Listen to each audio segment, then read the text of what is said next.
up on the PF. I wanted the PF to be on the ballot. If it meant me, just me as MP, to be on the ballot, that's all I was looking for.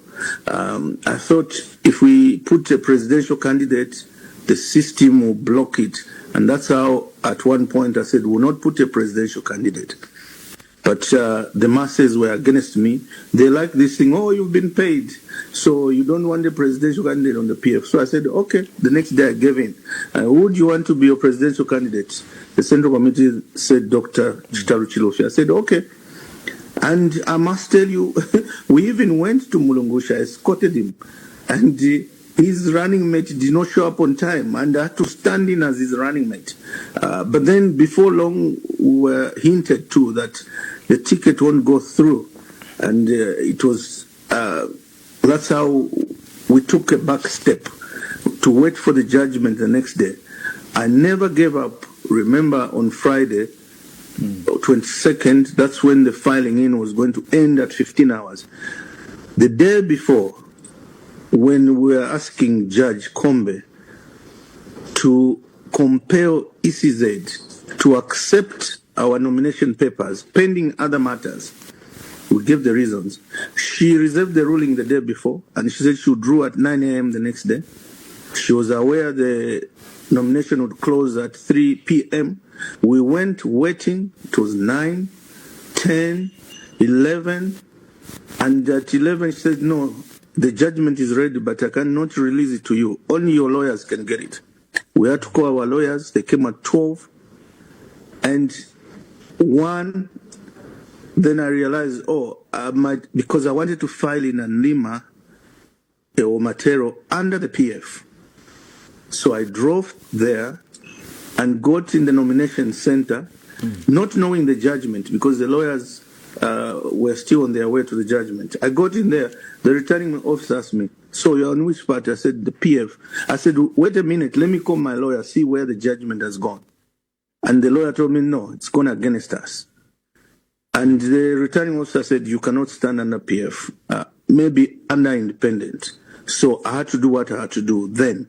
Fast forward, with days later, I realized it's not about me being in parliament. I've been in parliament 10 years. It's about the PF and being a medium for the people. And where I sit, I realize what's the point of standing as independent? It's not just about me going back to parliament. But then, all things said, consulted everyone that matters to me. It's not worth my time going to parliament just because I have to go to parliament. I've been in parliament as a ruling MP, and I've been in parliament as an opposition. And I do know when you're MP as opposition, you are irrelevant. There's nothing you can do. It's all about government policies. So I realized for me to make a difference to Zambians, the people of Lima, the people of Matero, the people of Lusaka City, or anywhere in the 10 provinces. And you resigned. It merely it merely seems like, the reason for why you withdrawn is because you were scared, number one, to resign from the Patriotic Front because you're party president, according to the records, according to the judgment delivered. And so that was going to leave you in limbo, because if you went ahead to participate in these elections, it needed for you to resign as Patriotic Front president. Andrew, you've got it right to some extent. I saw that coming, and my others, all we talk about is what matters to us is the PF party. Whether we win or lose, we want the party intact. So standing as independent, that could have jeopardized. You are right, but I didn't know that court case was coming. But partly, I made that decision. I would rather remain trying to reunite and consolidate the PF as much as I can do. And if going to parliament or standing would have jeopardized that position, I didn't want to take that risk. But make no mistake, I was going to win in Lima, I was going to win in Matero, or anywhere else outstanding. capital city called Lusaka, if I stood. So that's not the issue. I'd also like to find out something from you, Honorable Sampa.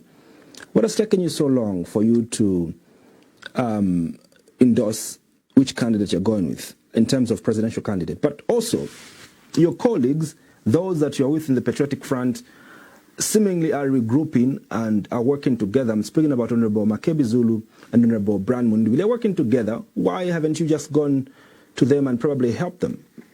Or is it also in the grand scheme of things that you want to do it at a later stage? What exactly is happening? First of all, endorsing, there's no race to endorsing. I declared a long time ago I wasn't standing as president, not because I didn't think I was capable. I thought there were too many that were popping up. So in the spirit of uniting everyone, I thought instead of fighting everyone, let the others go on top and would support them. Endorsing, there's no race in endorsing. Someone can endorse today, tomorrow, even the day before voting, someone can endorse. We don't need to be forced. By the way, the PF has not endorsed anybody. There are people who have left the PF and gone and formed their party or stood on another party. They are no longer PF members, but they are brothers, and we know they were PF. The moment you leave the PF and you stand on another party, whatever party it is, then you are no longer PF. You've resigned by all intents and purposes. It goes without saying. There's many judgments to that effect. So as the PF, we are holding our Central Committee meeting this weekend, and if in that meeting, one of the resolutions is we endorse a presidential candidate. There are many of them, then it may be so. But we don't have to do it now. But when you do it, when it's already campaign time, we can do it next week. We can do it week after. There's 6 weeks. There's 3 months. We are analyzing all the candidates are there. People seem to be asking you, Honorable Sampa, and people are wondering what type of a politician is Mao Sampa if he's not playing on the pitch. You are not on the pitch. The PF is not on the ballot. And people describe you as the author of all of the confusion within the Patriotic Front. How do you come back to that, and really, how are you rescuing the PF if at this stage, 75 days before the election, you are not on the pitch? Those people are saying that are amateurs of politics. They are not the Mbappe of politics. The game just starts. First 15 minutes, they are running and running, trying to score, and the game is 90 minutes with extra time. So they are all amateurs, and I look at them, what they experience. Which election have they won? Either on a constituency, which election have they influenced?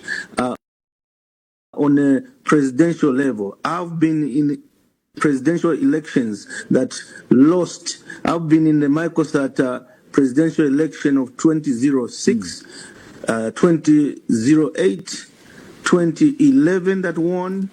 I've been in the Edgar Lungu campaign of 2015. I've been in President HH. But PF is not on the ballot, in conclusion. PF is not on the ballot. What next? What next for Honorable Sampa? You've withdrawn. What next, aside from just reconstructing the party? You've been reconstructing the party the last 5 years. It hasn't happened. Here's what's next. Here's what next. Where Mao Sampa is going to endorse as presidential candidate for August 2026 election, that's the president that will win. Mark this way. But where Mao Sampa, when I say Mao Sampa, I mean the PF. We are holding a Central Committee this weekend, and we will agree. And where we will say, this is where we support, this is where we campaign for Okochika Boka. That's where that president mark this way. Do the presidential candidate you're going to endorse include, among the list you have, include President Hakainde Hichilema? We will look at the list of all of them. You don't have to look at the list. And analyze them. The list is there. You don't have to look at the list. Is the list from the opposition, or it includes even President Hakainde Hichilema? If we put it this way, when we look at that list, we'll see from 2026 to 31, for the next 5 years, who amongst this grouping, don't forget, a president is not just alone. Who are people around that person? And who's going to lead Zambia better the next 5 years? I don't know. The Central Committee will guide, and that's where we'll go. Mark this word, where we will go as the PF. That's where Sampa, will go. Would like to thank you for joining us on Diamond Live this evening. Thank you for accepting our invitation, Honorable. Thank you, Andrew. Thank you, Cheswa. God bless you. That's PF President Honorable Sampa speaking to us on his withdrawal from him participating as a member of Parliament for Lima constituency. Lima constituency is a newly it was a newly delimited constituency that where Mao Sampa wanted to contest. He is withdrawn as independent candidate, and now in the next few weeks, obviously, is going to announce which presidential candidate is going to endorse. And according to him, he boasts of the fact that whoever he endorses is the one that is going to win the August 13th general elections. Andrew, we talk the supplementary budget, and let's speak with the Civil Society for Poverty Reduction. We did sit down with them. Ndanji Simwanza is coming to speak to Emmanuel Zulu. We're talking the supplementary budget.